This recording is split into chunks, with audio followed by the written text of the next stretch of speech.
आणखी एक महत्त्वाची बातमी, भाजपच्या हस्तक्षेपामुळे शिंदे गटाचे 4 खासदार पराभूत झाल्याचं वक्तव्य बच्चू कडूंनी केले आहे। भाजपने मित्र बनून मानेवर सुरी लावण्याचं काम शिंदेसोबत केलं असल्याचा आरोप बच्चू कडूंनी केलाय। संजय राऊत म्हणजे शिवसेनेचं आकाशवाणी केंद्र असल्याची टीकाही बच्चू कडूंनी केली आहे। तर दिल्लीत तिसऱ्या पक्षाचं सरकार आहे असं बच्चू कडू म्हणाले। नळावरच्या भांडणाप्रमाणे नितेश राणे करत आहेत असंही वक्तव्य बच्चू कडूंनी केलंय। आहेत भाऊ, काय सांगणार? गेल्या अनेक महिन्यांपासून चर्चा होती की तिसरी आघाडी होणार। तुम्ही परिवर्तन महाशक्ती काढलेली आहेत, 3 महत्त्वाचे नेते तुम्ही आता सोबत आहेत, त्याच्यावर टीका केलेली आहे संजय राऊतांनी। कसं पाहता?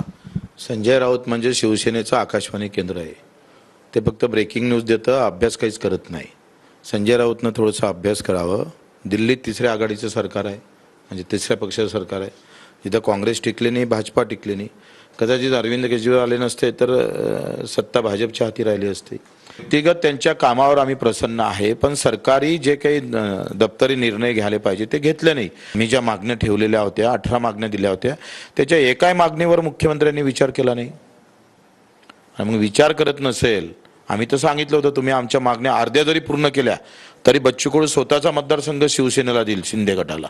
बिलकुल महाशक्ती उभी राहणार आणि त्यांना लढा देण्याचं काम करेल। अजित पवार असेल किंवा देवेंद्र फडणवीस आणि एकनाथ शिंदेच्या विरोधात? हां, म्हणजे कसं आहे, ते म्हणजे काही लाड गव्हर्नर थोडे आहे, काही उभं करू आपण तिथे, ताकदीनं उभं करू। 2 बाजू त्या आंदोलनाला निर्माण झाल्या, एक ओबीसी आणि दुसरा मराठा। दोघांचंही समाधान करून व्यवस्थित मराठ्यांना कसं आरक्षण देता येईल असा एक व्यवस्थित तोडगा राज्य सरकारनं काढला पाहिजे। नाही, आता सगळी अद्दल घडली, 4 खासदार यांचे पडले ते फक्त भाजपच्या हस्तक्षेपामुळं।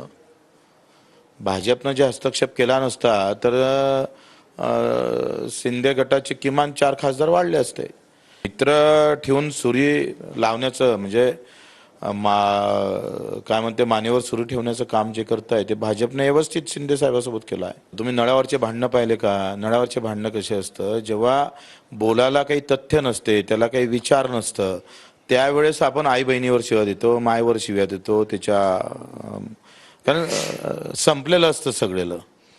तसं नळावरच्या भांडणासारखं सध्या राणे करतं की काय असं चित्र आहे। त्यांचं काय चुकलं आहे का? निवडणुकीच्या अगोदर चिन्ह दिलं तर ते लढण्यात त्यांना सोपं जाईल। कॅमेरामन अनिकेत दहातोंडेसह मी स्वप्नील उमाप, TV9 मराठी, अमरावती।